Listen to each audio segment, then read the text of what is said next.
Dans l'assemblée des saints, assoiffé je me tiens, que ton onction descende sur moi.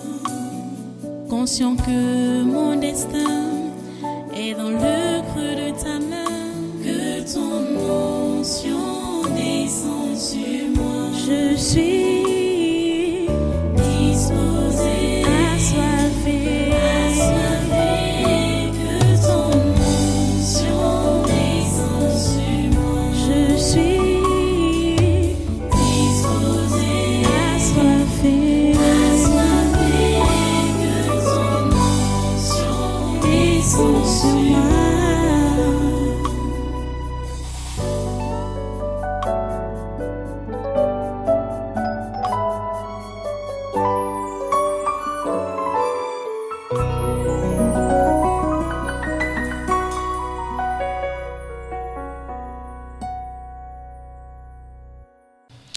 Alléluia, merci Seigneur. Tu restes debout et tu prends ta Bible, et tu ouvres avec moi dans le passage qu'on a lu jeudi. Repars avec moi là-bas. Nous devons continuer à voir de sortie du genre humain après sa déchéance, après sa chute ou son péché. Il y a une voie de sortie. Cette voie de sortie, c'est Jésus-Christ. Romains chapitre 5. Romains chapitre 5.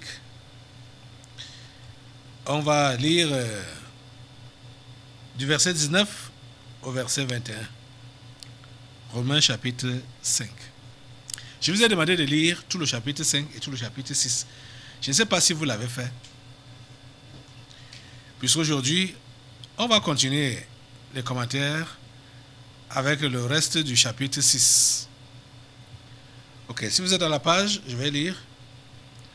Car, comme par la désobéissance d'un seul homme, beaucoup ont été rendus pécheurs, de même par l'obéissance d'un seul, beaucoup seront rendus justes.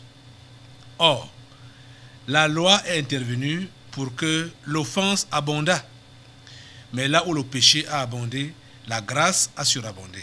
Afin que, comme le péché a régné par la mort, ainsi la grâce régna par la justice pour la vie éternelle, par Jésus-Christ notre Seigneur. Alléluia. Prions le Seigneur. Père trois fois saint, nous te remercions pour ta parole de ce jour, ta parole de ces moments. Nous prions, Seigneur, pour qu'elle puisse avoir de l'effet dans nos vies, afin que ta volonté pour nos vies puisse s'accomplir. Seigneur, applique-la dans nos esprits, dans nos cœurs, et donne-nous la grâce d'être sages, d'être des enfants dociles, d'être réellement disciples, ô Dieu, pour apprendre de toi, assimiler et appliquer comme tu veux. Merci parce que ta volonté s'accomplit dans nos vies encore en ce jour, parfaitement. Tous ceux-là qui sont sous l'influence de ce programme, je prie, Seigneur, pour que ta volonté s'accomplisse dans leur vie, où qu'ils soient et qui qu'ils soient. Seigneur, accomplis ta volonté parfaite dans nos vies. Pendant et après ce programme, que ton esprit continue d'agir dans nos vies, au nom puissant de Jésus. J'ai prié. Amen. Amen.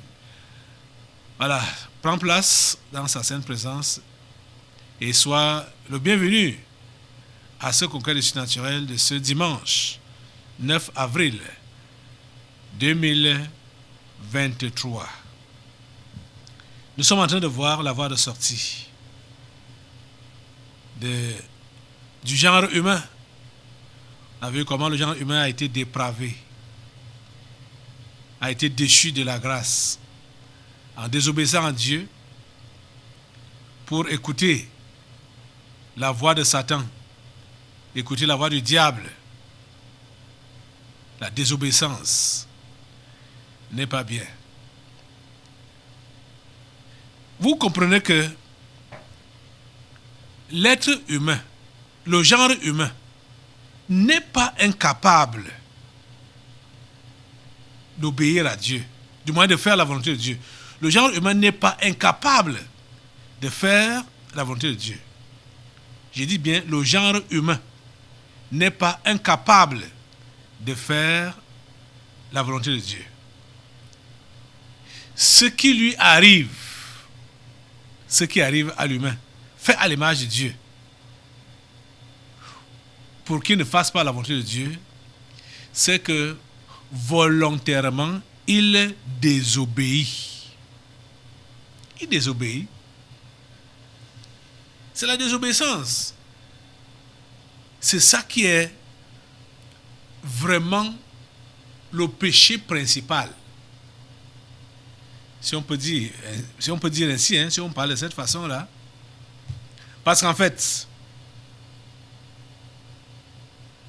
l'arbre de la connaissance du bien et du mal n'avait rien de mauvais en soi. Ça n'avait rien de mauvais en soi. Le péché intervient quand? Ou comment? Parce que Dieu a dit, ne mange pas. Dieu a dit, ne mange pas.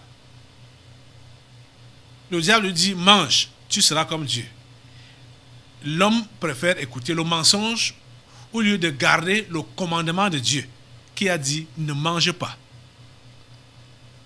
Quand on lit le commentaire de la commission de ce péché-là, l'arbre était bon, son fruit était bon, tout était agréable à manger, bon à voir, tout. Donc l'arbre de la connaissance du bien et du mal n'était pas mauvais en soi. Ce qui était donc péché dedans là, c'est la désobéissance. Parce que Dieu a dit ne fais pas. Donc ne pensez pas souvent que quand Dieu, les choses que Dieu interdit sont mauvaises en soi. Ça dit mauvais en tant que chose. Quand il va te dire par exemple ne touche pas à cette bouteille, bon, ça veut dire que la bouteille a des épines ou bien ça a le feu que dès que tu vas toucher, ça va te brûler, machin. Non, ce n'est pas ça. Il n'y a rien sur la bouteille qui peut te faire du mal en tant que tel. Mais c'est parce que Dieu a dit ne touche pas. Et toi tu touches. C'est ça qui est le péché. La désobéissance. La désobéissance. C'est ça qui est mauvais. C'est ça qui est mauvais. L'acte en soi, ou la chose en soi, la chose en tant que telle, peut ne pas être mauvaise. La chose en soi peut ne pas vraiment être mauvaise. Mais tu fais ça, tu es content. Tu n'as pas de retombées là. Mais, comme tu as désobéi, c'est ça qui est péché. C'est ça que nous comprenons ici. Parce que vous allez entendre les gens raisonner. Qu'est-ce qu'il y a de mauvais en ça? Qu'est-ce qu'il y a de mauvais en ça? Qu'est-ce que j'ai mal fait là? Ce que tu as fait là peut ne pas être mauvais en soi. Mais quand Dieu a dit ne fais pas ça, et toi tu fais, c'est là donc que tu pêches. Parce que vous allez voir, par exemple, au niveau du péché sexuel, Dieu a interdit certaines relations. Ça ne veut pas dire que quand tu as des rapports avec ceux dont Dieu a dit que tu n'as pas de rapport avec eux, et quand tu auras donc, ce sera mauvais, tu ne vas pas sentir la même chose. C'est pas ça. Mais quand tu fais ça, tu es en train de désobéir à Dieu. Parce qu'il a dit, ne fais pas. Et toi, tu fais. C'est là que tu pêches, parce que tu désobéis. C'est la désobéissance. C'est pourquoi le passage qu'on a commencé à lire dit donc que, car comme par la désobéissance d'un seul homme, beaucoup ont été rendus pécheurs, de même par l'obéissance d'un seul, beaucoup seront rendus justes. La désobéissance d'un seul, beaucoup ont été rendus pécheurs. Quand Adam a péché, vous voyez que on ne dit même pas que la désobéissance du couple. Hey. On ne dit pas que la désobéissance d'Adam et de Ève, mais on dit la désobéissance d'un seul. Parce qu'en fait, c'est Adam qui a reçu le commandement, l'instruction. C'est lui qui devait transmettre ça à sa femme. Et il a transmis ça à sa femme parce que la femme a dit au serpent ce qu'elle savait, ce qu'on lui avait dit, ce qu'Adam lui a dit. Et vous voyez que dans tout ça, Adam n'était pas loin. Oh. Ils étaient ensemble. Pendant que le serpent et Ève discutaient ensemble, bavardaient ensemble, s'échangeaient, Adam était là. Adam n'était pas loin. Adam n'avait pas voyagé. Ils étaient tous les deux là. Donc en fait, c'est Adam qui devait dire au serpent, je veux dire, à sa femme, Ève, ne fais pas. Je t'ai déjà dit, ne fais pas. Vous comprenez donc pourquoi la Bible dit que c'est l'homme qui est le chef de la femme. Bon, et ça, ce n'est même pas à discuter. Donc, Adam a donné instruction, mais Adam a été passif. Donc, ces hommes qui sont passifs dans leur foyer, vous voyez que la perte de leur maison, ça se repose sur leurs épaules. Hein? Si leur maison se perd, c'est l'homme qui a la charge dans la maison. C'est l'homme qui a la charge. La femme est là pour le seconder. Donc, l'aider. Pendant la scène du jardin d'Éden, là, la scène de la désobéissance, Adam était là, à côté. Et a laissé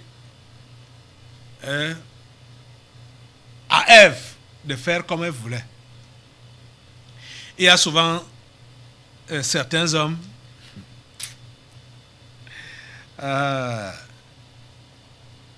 qui vont donner ou laisser toute la charge à la femme ou la parole de décision à la femme. C'est déplacé. C'est déplacé. Que ce soit ainsi. Et vous savez, à cause de ce mauvais adage qui circule là-bas dehors, que derrière un grand homme, il y a une grande femme. Donc il faut écouter ce que la femme dit. Et il faut faire ce que la femme dit. Que c'est à elle, à la maison là, c'est à elle le dernier mot. C'est faux. C'est faux. Adam a écouté la femme. Nous en sommes où aujourd'hui? Ça c'est au commencement. Au commencement. Et Jésus nous a toujours rappelé le commencement. Si au commencement ça a été comme ça, ne pensez pas que c'est aujourd'hui que ça va changer. C'est l'homme qui est le dirigeant. Donc, et vous savez, il y a certains hommes, quand il ne veut pas se prononcer, il se cache derrière sa femme pour dire que ma femme n'a pas voulu, ma femme a dit ceci, ma femme a refusé. Ah, ce sont des lâches. Ce sont des lâches. Vous voyez? Et regardez, on est toujours au jardin d'Éden, dans Genèse 3. Tout s'est passé entre Ève et le serpent. Mais quand Dieu vient, Dieu appelle qui? Dieu n'a pas appelé Ève, Dieu a appelé Adam. Dieu a appelé Adam parce que c'est lui qui était le responsable. C'est lui qui était l'homme. La désobéissance d'un seul. On n'a pas dit la désobéissance de deux. Je vous dis la pure vérité que Adam pouvait arrêter l'égarement de Ève en lui disant ne fais pas. Quand il voyait comment cette femme tendait la main pour aller cueillir le fruit, Adam devait l'arrêter. Il lui dit ne fais pas ça. Je t'ai dit que notre Dieu a dit qu'on ne doit pas manger de ce fruit. Tu fais quoi comme ça? Ne fais pas ça. C'est Adam qui devait l'arrêter. Mais Adam ne l'a pas fait. Et c'est pourquoi c'est considéré que c'est Adam qui a péché. C'est lui qui a désobéi. La désobéissance d'un seul.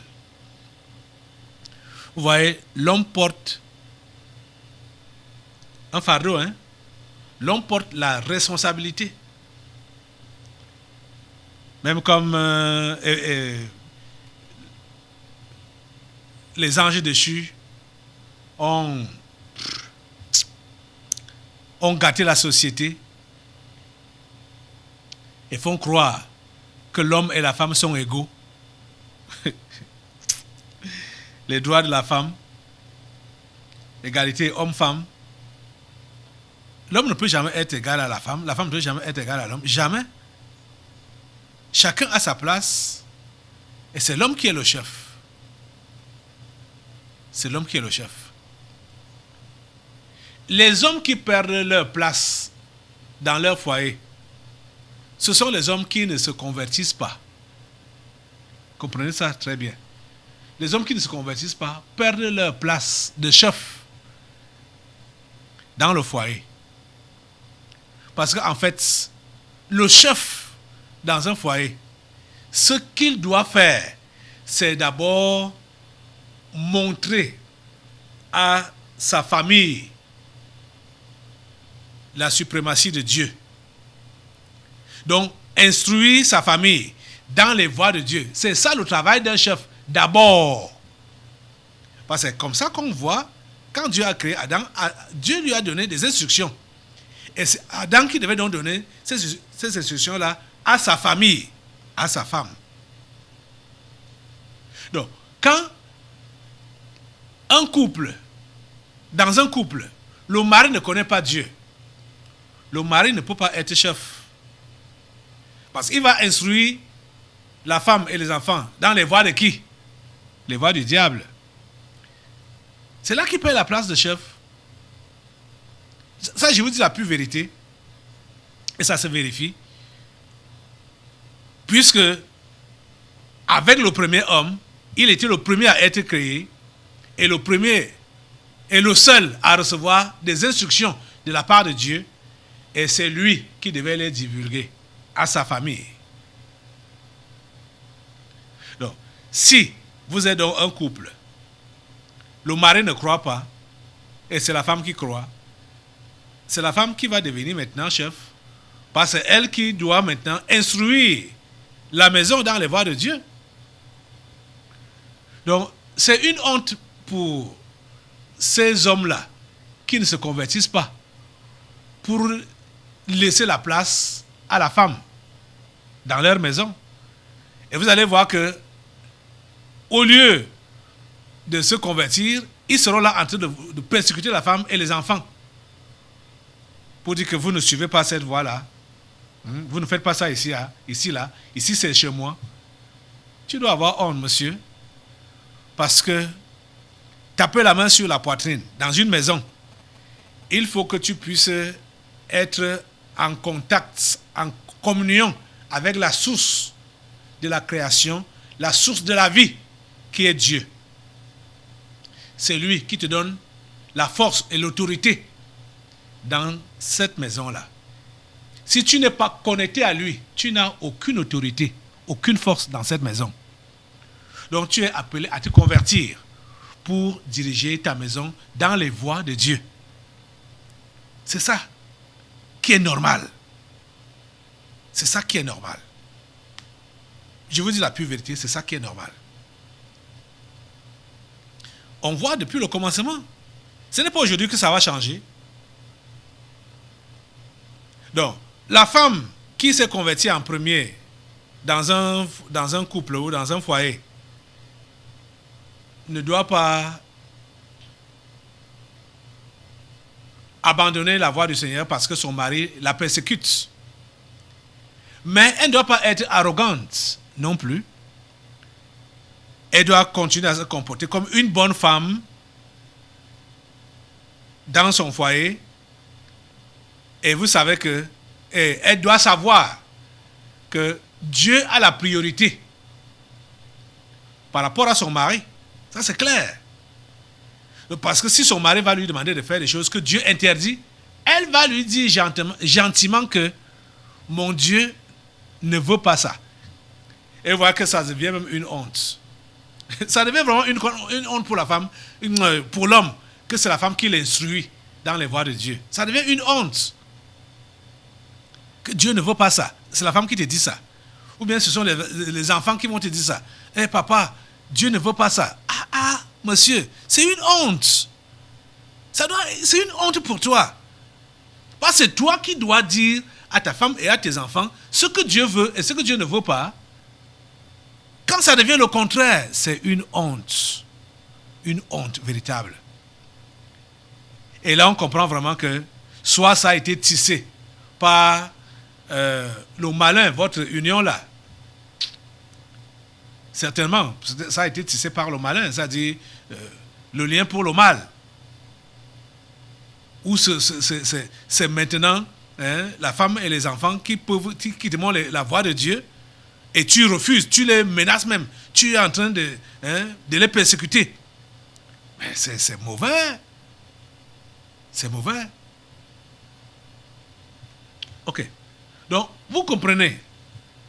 Je suis en train d'insister aujourd'hui sur le fait que ce n'est pas le péché qui est très fort. Ce n'est pas le péché qui est très fort. Pour que l'homme commette ça, ou que le chrétien commette ça, ce que nous voyons là, c'est que c'est l'homme ou le chrétien qui décide de désobéir volontairement à Dieu. Il décide de désobéir. C'est la désobéissance qui fait problème. Ce n'est pas que le péché là est très fort. Ou ce n'est pas que le péché là est mauvais en soi. C'est que Dieu t'interdit ça. Ou que tu trouves bon que voilà, comme c'est mauvais là, il faut vraiment que j'évite ça. Parce que c'est très dangereux.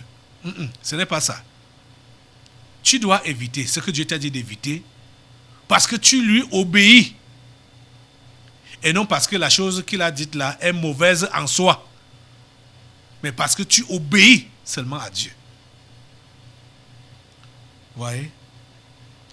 Quand on demande donc de renoncer au péché, de renoncer au mal, c'est pour prouver notre amour et notre obéissance, notre soumission à Dieu. Montrer réellement qu'on l'aime, on se soumet à ses commandements, pas parce que ce qu'on devait faire là était mauvais en soi, que ça voulait nous tuer physiquement. Pas ça. C'est juste parce que nous voulons conserver une relation d'amour avec notre Dieu. Nous préférons lui obéir que de désobéir. Vous comprenez? Nous préférons être ses esclaves. Parce que l'esclave ne fait pas à sa tête. L'esclave fait ce que son maître lui commande. Nous avons longuement enseigné sur ce sujet-là ici. Esclave de Dieu, serviteur de Dieu, esclave de Dieu. Vous devez réécouter ces enseignements-là. Repartons dans la Bible. La Bible nous fait comprendre. On était, je crois, jeudi. Nous sommes arrêtés au verset 17. Je vais reprendre à partir du verset 15 la lecture. Chapitre 6 de Romains. Quoi donc? Pécherions-nous parce que nous sommes non sous la loi, mais sous la grâce? Loin de là. Ne savez-vous pas qu'en vous livrant à quelqu'un comme esclave pour lui obéir, vous êtes esclave de celui à qui vous obéissez, soit du péché qui conduit à la mort, soit de l'obéissance qui conduit à la justice. Verset 17. Mais grâce soit rendue à Dieu de ce que, après avoir été esclave du péché, vous avez obéi de cœur à la règle de doctrine dans laquelle vous avez été instruits. Vous voyez? La question a été posée. Tu es donc esclave de qui? Esclave du péché ou bien esclave de l'obéissance? Tu es esclave de qui? Vous êtes esclave de celui à qui vous obéissez. Soit du péché qui conduit à la mort, soit de l'obéissance qui conduit à la justice. Vous voyez? Vous êtes... écoutez ici, la Bible n'a pas dit que tu dois être esclave de la justice. Pour arriver à la justice, il faut être esclave de l'obéissance à Dieu. C'est ça qui nous conduit vers la justice. Puisque tu ne peux pas accéder à la justice si tu n'es pas obéissant à Dieu. Vous voyez? Mais tu es esclave du péché quand tu obéis à ses ordres. Vous êtes esclave de celui à qui vous êtes esclave de celui à qui vous obéissez. Écoutez le verset 17 donc qui dit: mais grâce soit rendue à Dieu de ce que, après avoir été esclave du péché, ici, Paul parle aux chrétiens dans le passé. Comme si c'est déjà dans le passé. Vous avez été esclave du péché. Mais grâce soit rendue à Dieu de ce que, après avoir été esclave du péché, vous avez obéi de cœur à la règle de doctrine dans laquelle vous avez été instruits. Vous avez obéi de cœur. C'est l'obéissance de tout cœur. Obéissance de cœur. Vous comprenez? Volontairement. Oh Dieu, donne cela à tes enfants, de t'obéir de cœur, avec le cœur.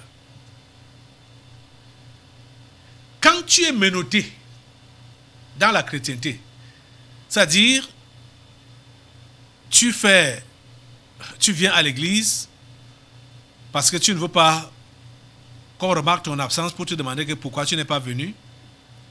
Tu pries, tu fais des prières mécaniques. Tu lis la Bible mécaniquement parce que tu sais qu'un de ces jours, on peut poser la question dans ce sens-là pour que tu n'aies pas honte. Mais ce n'est pas de cœur. Quand bien même, peut-être, tu ne bois pas physiquement, mais tu es en train de commémorer